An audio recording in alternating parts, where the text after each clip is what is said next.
안녕하세요. 손하나의 서재에 오신 걸 환영합니다. 여러분, 부자란 무엇일까요?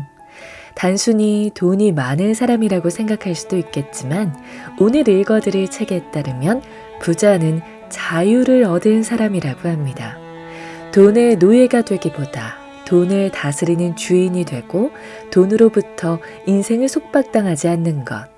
이런 사람이 진정한 부자라고 말합니다. 부자의 언어. 이 책은 부자 아버지가 아들에게 부의 철학을 가르쳐주고자 쓴 책입니다. 물고기 한 마리를 잡아주면 하루를 살 수 있지만 물고기 잡는 법을 가르쳐주면 평생을 먹고 살 수 있다고 하죠. 이 책은 물고기 잡는 법을 알려주고 있습니다. 삶이라는 정원에 어떤 꽃을 피울 것인지는 모두 우리 손에 달려 있습니다. 오늘은 부자 아버지의 인생 조언을 들으며 여러분의 정원을 꽃과 열매로 가득 채우는 법을 배워보시죠.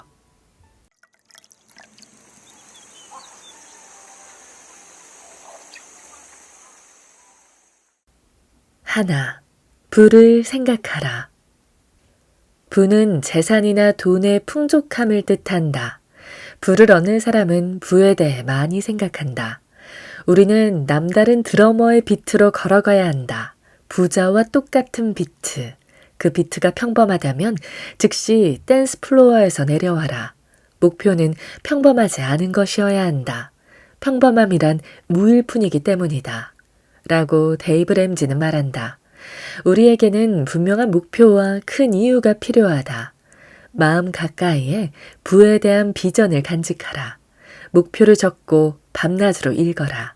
돈을 소유했다고 느끼고 스스로 그 보상을 얻어내기 위해 몸바치는 모습을 상상하라. 조용한 시간에 부가 당신의 운명이라고 스스로에게 확신을 주어라. 자연스러워질 때까지 풍족함을 머릿속에 그려라. 부를 마음 깊숙한 곳에 심어라. 온갖 의심을 쫓아낼 수 있는 믿음을 세워라.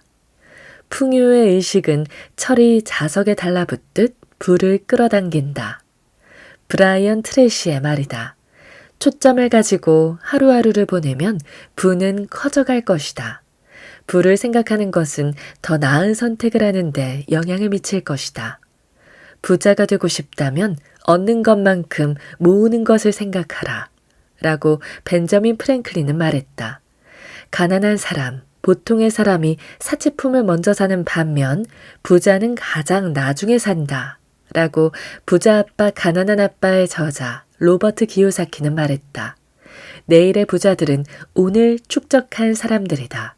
그들은 지출을 싫어하고 집중하고 절제하며 꾸준하게 돈을 버는 사람들이다.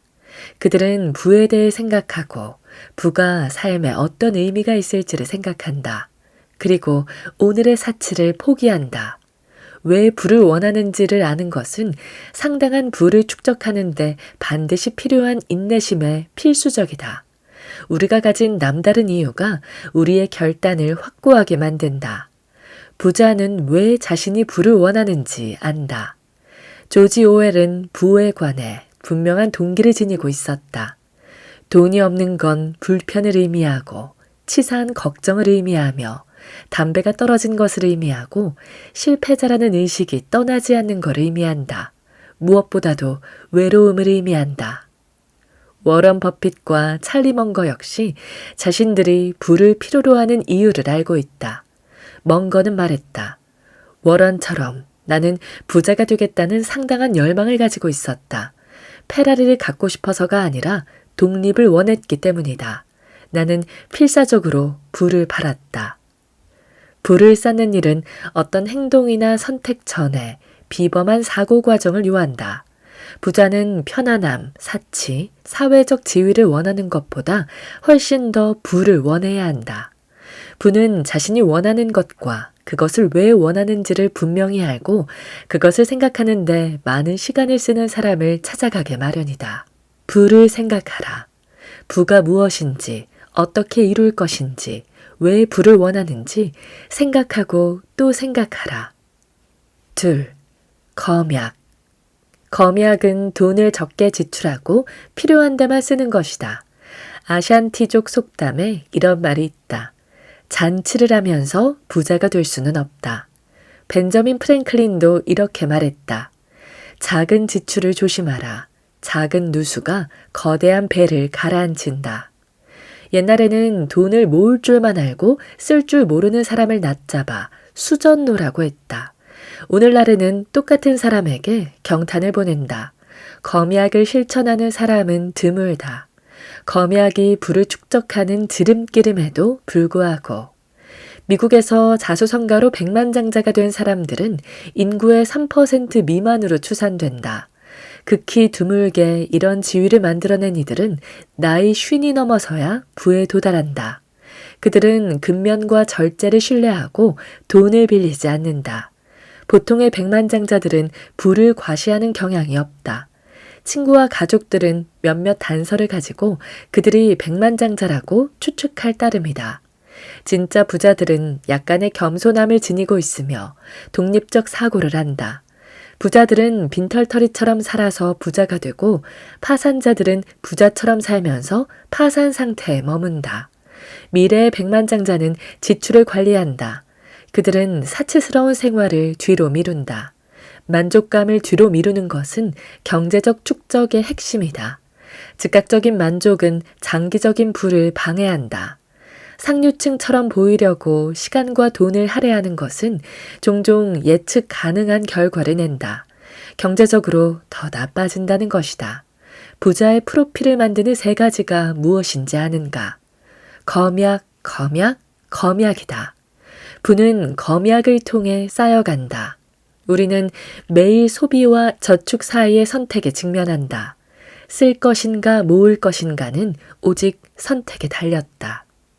셋, 수익성. 수익성은 초과 수익을 만들어내는 능력이다. 파산한 사람들은 매달 초에 저축하는 것을 이해하지 못한다.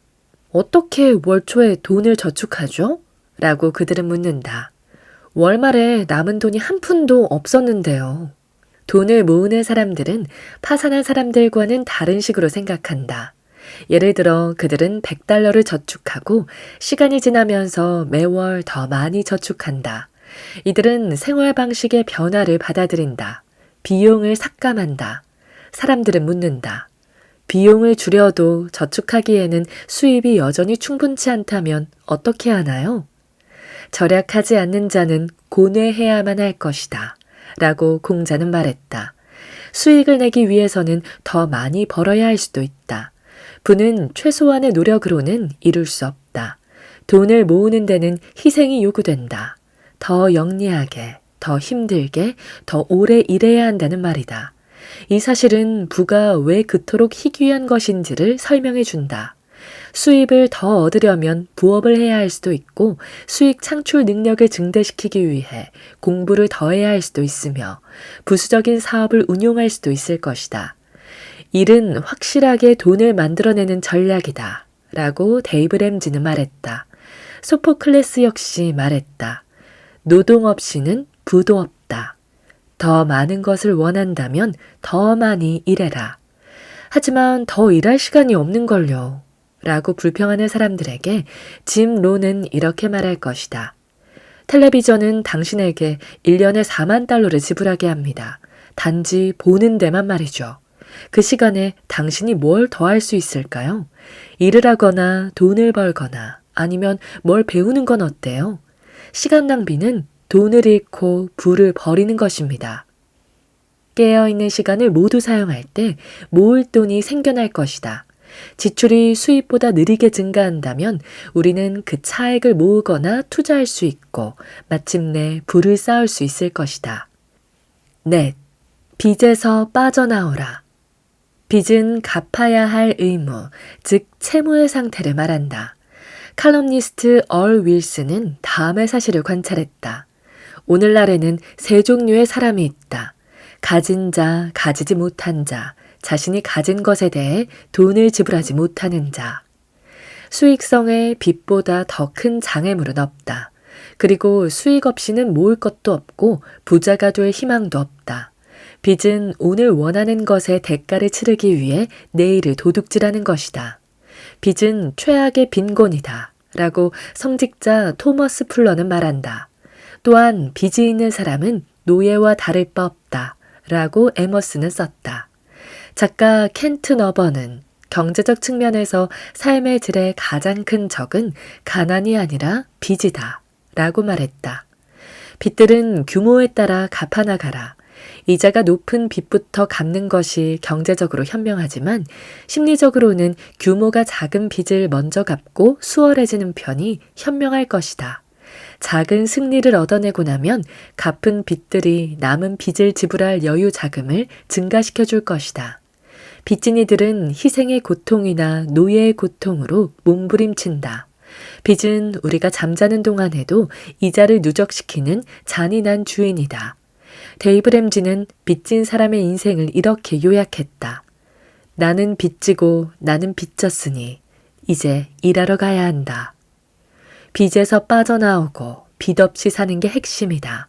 빚은 부의 가장 큰 장벽이고 기생충이다. 라고 앤 윌슨은 조언한다. 그리고 우리는 빚 때문에 노예가 된다. 빚을 갚으라.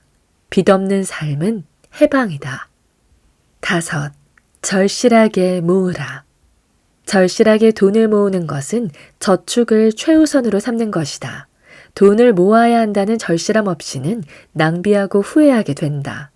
빈 은행 잔고는 절망감을 유발하기 때문에 절실함은 필수다. 은행에 있는 돈은 삶을 상당 수준 변화시킨다. 돈을 모으는 것은 재앙을 막을 수 있다. 저축에는 절제가 필요한데 숙달되면 거대한 연회에 참석하는 자격이 주어진다. 돈을 모으라. 그러면 돈이 당신을 구할 것이다. 자메이카 속담이다. 만일 모으지 않는다면 우리는 얼마나 버는지와 상관없이 늘 쪼들리게 될 것이다. 부를 이루는 것은 언젠가 소유자들의 연회에 들어가기 위해 일생 동안 적은 돈을 계속 모아나가는 마라톤이다. 일단 그 기회에 접근하게 되면 경제적 이득을 얻게 된다. 꿈을 달성하는 데 시간이 든다고 해서 꿈을 포기하지 마라. 어쨌든 시간은 흘러간다. 라고 얼 나이팅게일은 말했다. 매월 초 월급에서 저축통장으로 자동이체하는 방식을 사용하여 돈을 모으라. 이런 계획이 지출을 관리할 견고한 구조물을 만들어줄 것이다. 의지력을 발휘하지 않아도 계속 앞으로 나아가게 해줄 것이다. 우리는 보이지 않는 것을 사용할 수는 없기 때문에 돈을 쓰기 전에 먼저 은행으로 옮겨두는 게 중요하다. 지금 저축하는 것은 부를 일구는 길이지만 언젠가 저축하는 것은 간신히 먹고 사는 길이다.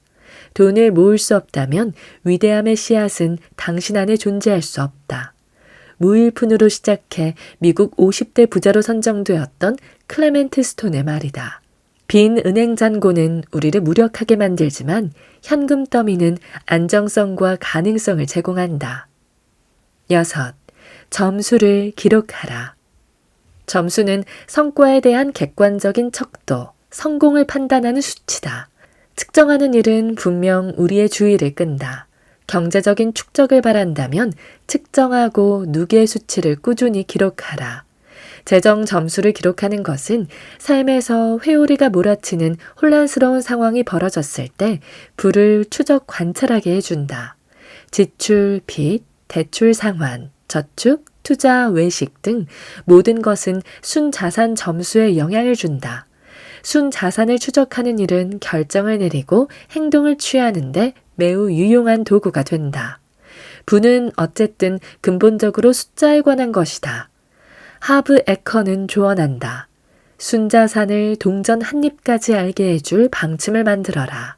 순자산을 이루는 4가지 요소 모두에 주목하라. 수입 증가, 저축 증가, 투자 수익 증가, 생활 방식을 단순화한 데서 오는 생활비 절감 말이다.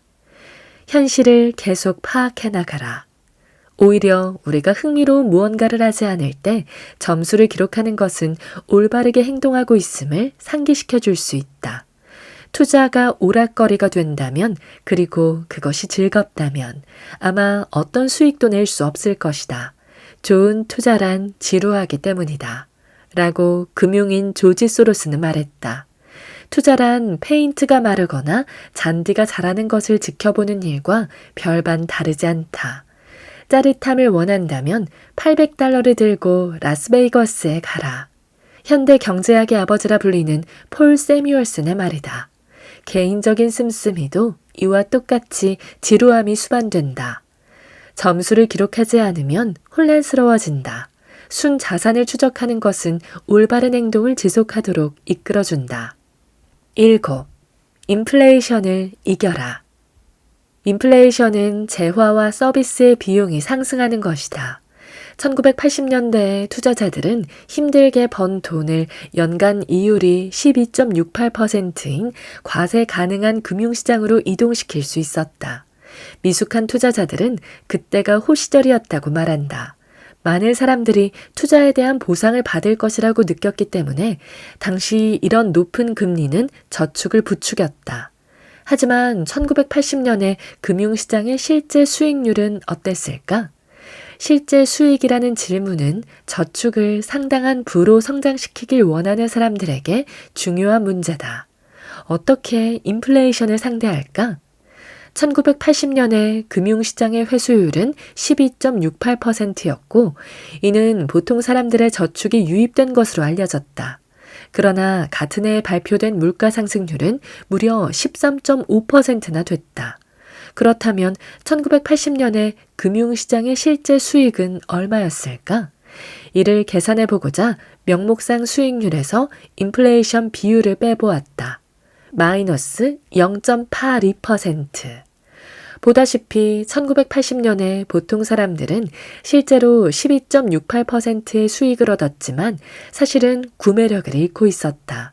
많은 사람들을 투자하게 만들었던 이자율은 결국 실패한 것이었다. 아이러니한 사실은 나이 든 많은 사람들이 이 시기에 수익률이 엄청났다고 말하고 있다는 것이다. 그 기간 동안 인플레이션의 영향은 까마득히 잊은 채 말이다. 인플레이션은 조용히 그들의 돈을 먹어치웠다. 당시 사람들이 인플레이션을 이기기 위해서는 어디에 돈을 투자해야 했을까? 이 질문은 부의 축적을 추구하는 모든 사람들이 직면하는 질문이다. 투자의 기술은 역사적 편익을 참조하지 않고 미래를 응시할 때 무엇을 해야 할지 아는 것이다. 모든 부의 근원은 처음에는 은행에 돈을 쟁여두는 능력이다. 하지만 효과적인 부의 축적을 위해서는 인플레이션과의 치열한 경쟁이 필요하다. 인플레이션을 이겨야만 구매력을 확장하고 부를 축적할 수 있다. 재화와 서비스의 비용 상승을 따라잡는 방법은 하나뿐이다. 우리는 은행에 있는 돈을 사용하여 가치 있는 자산을 사들이는 것으로 인플레이션을 이겨내야 한다. 8. 위험을 최소화하라. 위험의 최소화는 돈을 잃을 가능성을 줄이는 것이다.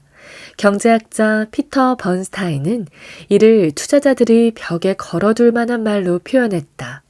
수익률을 극대화하는 것은 아주 특정한 상황에서만 합당한 전략이다. 보편적으로는 살아남는 것이 부자로 가는 유일한 길이다. 다시 한번 말하겠다. 살아남는 것만이 부자로 가는 유일한 길이다.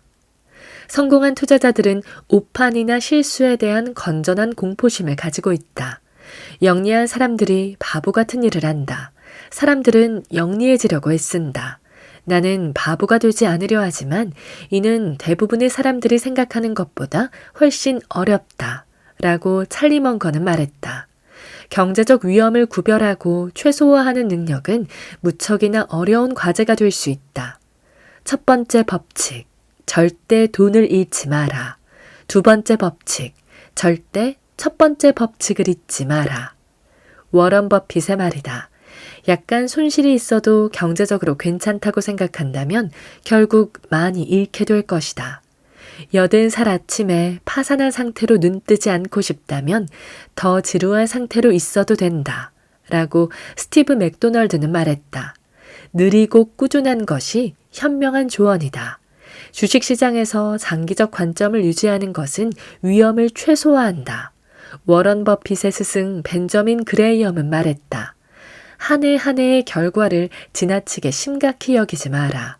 대신 4, 5년간의 평균에 초점을 맞춰라. 지수를 추종하는 인덱스 펀드는 투자하기 위해 바쁘게 돈을 버는 보통 사람들에게 최고의 방법이다. 대부분의 관리형 펀드들보다 더 나은 결과를 내는데 따라서 당신이 힘들게 번 돈을 넣어둘 이상적인 곳이다. 기관이든 개인이든 대부분의 투자자들은 최소한의 수수료만을 부과하는 인덱스 펀드를 통해 공동 투자를 하는 것이 최고의 방법이다. 라고 워런 버핏은 조언한다. 회계사나 변호사들과 같이 편견 없는 조언자들은 이 흔한 전략을 지지할 것이다.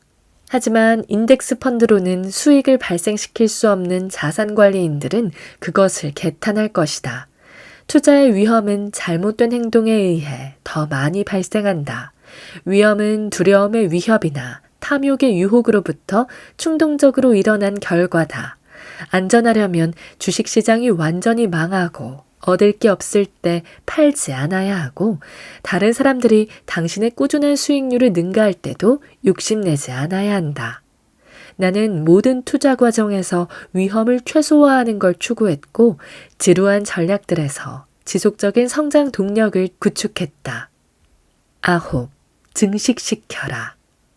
부를 증식시키는 것은 일반적으로 수십 년에 걸쳐 그 돈에 또 돈이 더해져서 몇 배로 불어나는 것을 말한다. 첫 해에 참나무는 약 1m 자란다. 그러고 나면 매월 5cm씩 자라고 세 번째 생일에는 2m 정도 된다. 4년 이상을 느리게 성장한 끝에 7번째 생일이 되면 참나무는 4m 정도가 된다.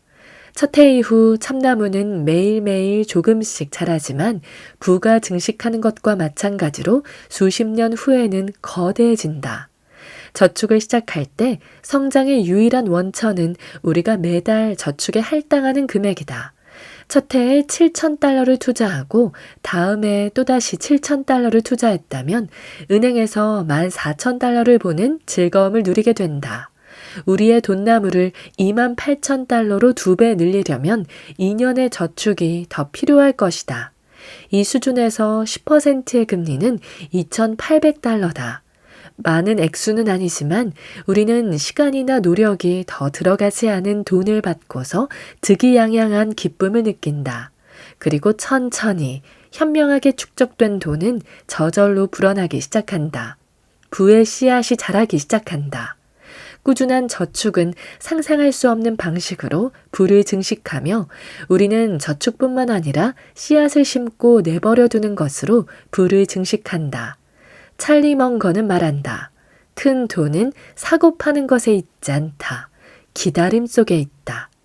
대부분의 사람들은 너무나 조바심을 내고 너무 많은 걱정을 한다. 성공은 인내심이 강하지만 때가 되면 대단히 적극적이다. 조바심은 절대 돈을 증식시키지 못한다. 부는 인내하는 자에게 찾아오는 달콤한 꿀이다. 10. 불로소득. 불로소득은 노력을 적게 들이거나 혹은 들이지 않은 현금 흐름이다. 불로소득이란 정확히 무엇인가? 소유자가 직접 관계하지 않고도 사업으로부터 얻는 이익, 현금 흐름, 소득을 말한다. 부동산 소득, 예금이나 연금 계좌에서 오는 이자 소득, 투자에서 오는 배당금, 특허, 인세, 저작권 같은 것이다. 주식, 화폐, 금, 은, 상장지수 펀드, 유가증권과 같이 원자재나 증권으로부터 발생하는 배당금이나 이자를 뜻한다. 워런 버핏은 잠자면서 돈을 벌 방법을 찾지 못한다면 죽을 때까지 일하게 될 것이다. 라고 경고한 바 있다. 임대 부동산 소득은 보통 소득이 있는 평균 사람들이 불로소득을 얻는 가장 보편적인 방법이다. 은퇴 후 연간 소득이 $30,000가 되려면 $10,000,000가 필요하다고 할 때 야심 있는 사람들은 제한된 자원을 가지고 창의력을 발휘하곤 한다. 언젠가 부동산 전문가가 팟캐스트에서 강연하는 것을 들은 적이 있다. 그는 40대 후반에 자녀들이 집을 떠나고 아내는 이혼을 요구해왔다고 했다. 두 사람은 자산 합의를 위해 험악하게 싸웠다. 마침내 그가 평생 모은 저축을 아내가 가지기로 하고 그는 임대 부동산들을 가지기로 합의했다. 임대 부동산은 그녀가 좋아하지 않았기 때문이다. 그건 그녀에게 그저 골칫거리였다. 그녀 입장에서 유리해 보였던 이 거래에 대해 나중에 질문을 받을 때 남자는 낄낄대며 말했다. 아내는 황금알을 얻었던 셈이죠. 전 황금알을 낳는 거위를 얻었고요. 불로소득으로 우리는 모든 것을 가지게 된다.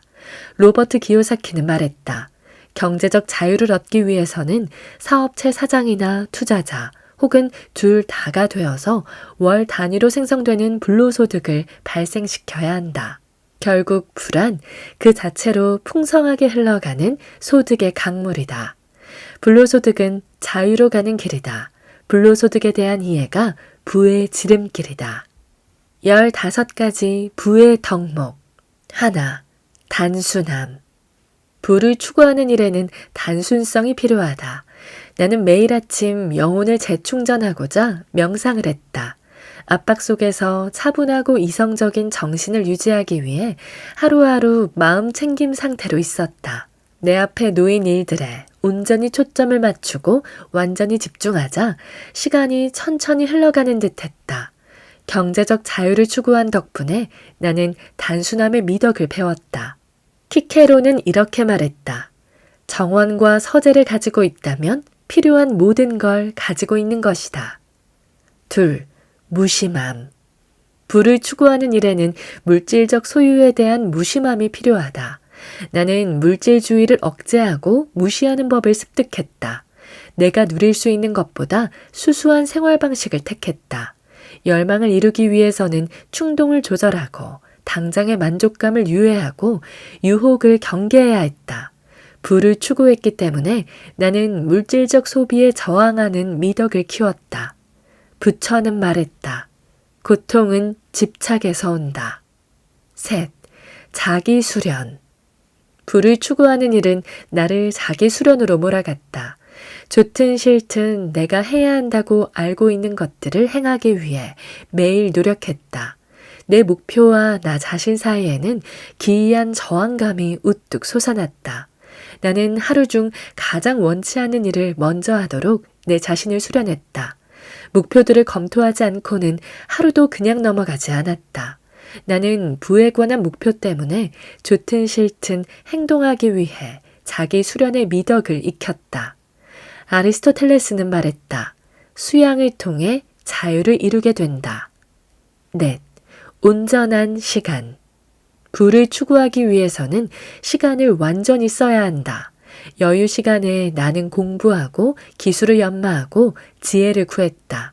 시간을 죽이는 일을 하지 않으려 노력했다.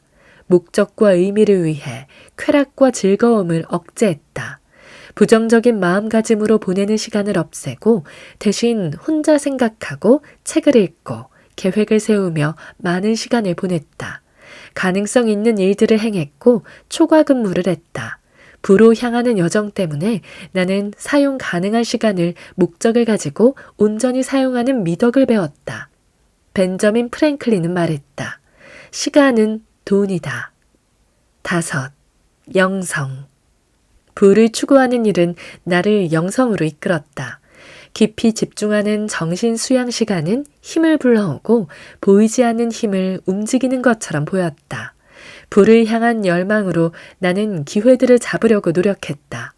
바라던 일들이 충족되었다고 생각하고 불타오르는 감사의 마음을 먼저 가졌다.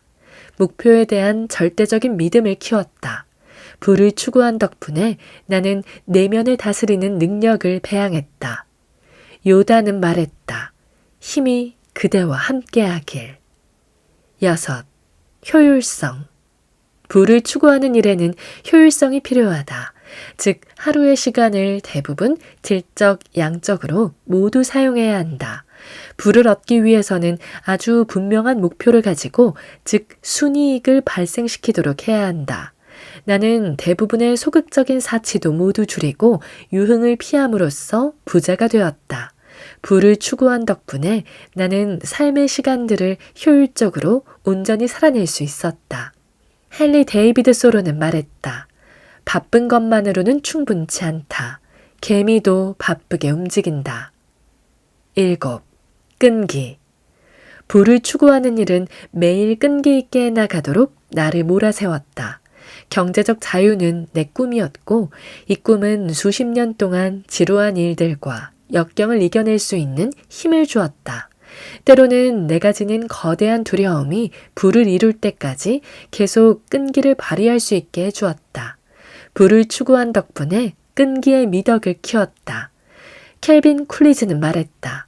세상 그 무엇도 끈기의 자리를 차지하지는 못한다. 8. 인내. 부를 추구하는 일은 내게 인내의 미덕을 가르쳐 주었다. 인내하지 못하면 좌절하게 된다는 사실을 어렵게 배웠다. 언젠가 나는 고수익이 보장되지만 위험이 큰 투자를 했다가 돈을 다 날린 뒤로 2번 다시 조바심 때문에 돈을 날리지 않았다.